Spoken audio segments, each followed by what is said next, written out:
Hello and welcome to our next video. I'm Sarah Turner and I'm joined again by my colleague and friend Laura Dougal, and we are both maternity return coaches.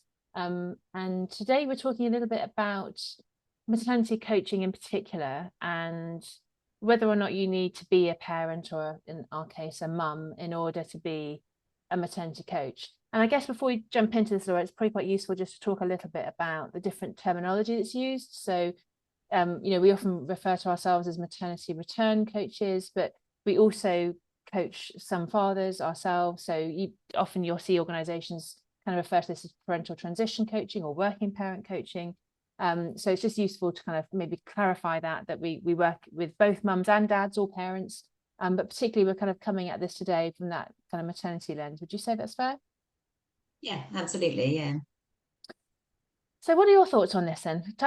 Let's chat a little bit about how this has come up as a topic, because I think you were having a conversation or you did a poll or something, didn't you? Yeah, I think it came up in a conversation with us because I think there's a thought in coaching or a belief in coaching that it's sometimes that you don't have to have had the experience that your coachee has had to be a good coach, which I think is fair to say that's a commonly held belief amongst coaches. I would say that I pretty much agree with that. But then I was challenged on it recently because I received some feedback from someone I was coaching, and she said to me, "Oh, it just makes such a difference that you are also a mum because I just know that you get it." And I was just really struck by that in terms of this other belief that I have that I don't have to have had the same experience as any of my clients, but that it obviously was something really important to her. So yeah, so I ran a poll, as you do, on LinkedIn, just asking that question.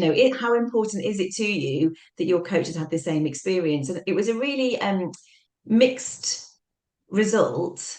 And I think the idea being that yeah, in coaching, sometimes it can be better for a coach not to have had the same experience because you might see, you might come from a different perspective, or um, you might ask a question that somebody in that particular environment wouldn't normally ask, that kind of thing.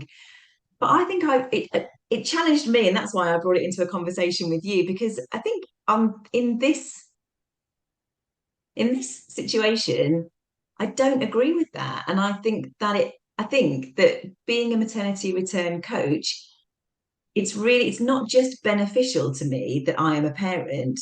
I think it's actually essential that I am a parent. Well, I would absolutely agree because, as you know, I don't just do this work. I also do quite a bit of executive coaching, and I would argue very strongly as an executive coach that I don't need to have experience as a finance director or a marketing director or whatever it might be in order to coach you. But for maternity specifically, um, there is a bit of mentoring that can come in, and the number of women who I'll start working with who will say, I'd love to hear your thoughts, because you don't know what you don't know at the start of a coaching journey, with maternity. And I often start work with a client before they go off maternity leave. So at that stage where they haven't even given birth yet. So the reality of it all hasn't hit. And they don't know what they don't know. And so they often are really hungry for, what is it I should be thinking about? What are the questions I should be asking myself? What might I have missed?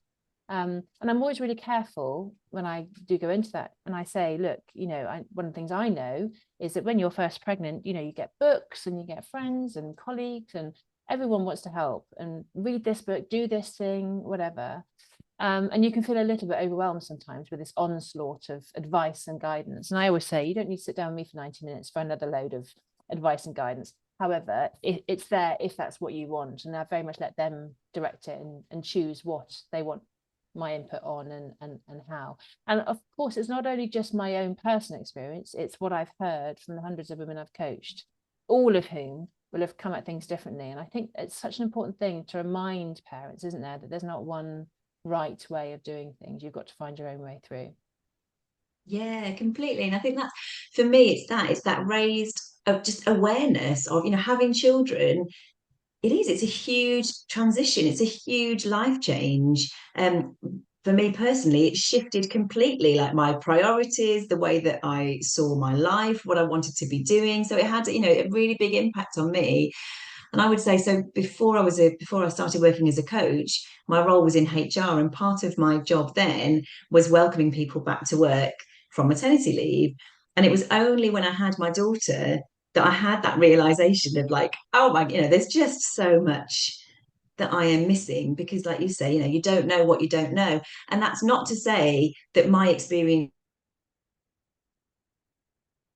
is the same as my clients. It's not to say that I know best. And, I think to your point of like, it's not necessarily about giving advice or guidance. It's just that, like, I get it. I understand that, having empathy. And to that point, really, in those situations where I'm asked in coaching sessions, occasionally people do ask, what have you done, or how have you done that? I suppose importantly, because being a working parent and a parent, um, there is that thing of the juggle and work-life balance, and how have you made it work might be a question, let's say, that comes up. And my response to that is always, we will live completely different lives. We'll have completely different values, beliefs, support systems, all of that. I'm happy to share with you some of the things that I do, but always from the point of view of like, how would that work for you? How does that translate into your life? So still that coaching element, but I think just having a greater awareness, maybe, and a greater understanding of what it's like. Yeah. One of the things that you and I were touching on before we jumped on to record this was, there can often be some quite practical elements. So some of the things you're talking about there might be some of the practical elements, but also there's quite a lot often that is emotional. And it's not always, an example we were chatting through, which I've kind of worked on with a number of clients, is around the sort of concept of time and feeling you've just got far less time, when you are a parent of a little baby, and frankly, in my case, teenagers, than you did before. And just kind of working through, how do you manage your time, or how might you compartmentalize things, or carve things up, or share things with your partner differently to how you did before. But it's not always that straightforward. It's not always as black and white as, well, let's just block out an hour here or block out an hour there, because often there's emotion involved, because it might be about taking your child to the doctor or the dentist, or their first day of school, or their performance at nursery, or whatever it might be. You know conflicting with work priorities or whatever else is going on. And it's not always as maybe straightforward as it might seem if you're not a parent. But when you are a parent and you've been there and you've done it, and you've also seen 101 other women with the same sort of battles, you bring that empathy, you bring that understanding, it's complex. There's going to be a number of different aspects here, and it's about working with that individual to kind of go, well, what's really important here? What is it that you need? What might you be able to compromise on? Who might you be able to ask for help? And it's asking those kinds of questions that perhaps are a little bit different to what you might ask in a different kind of a coaching context. Yeah, as you said, that's exactly, it's that, isn't it? It's not the just when you said about, it might be about going to your child's performance or something like that. It's not like, oh, because I'm a parent and I experience parental guilt, let's call it, I know that my clients will too. It's just that actually, I might feel guilty for something that you don't feel guilty for, Yeah. or you might feel guilt in a situation that just wouldn't occur to me to feel that way. Yeah. But I think having that awareness enables you to bring that into the conversation, to explore it. And if it's not there, it's not there.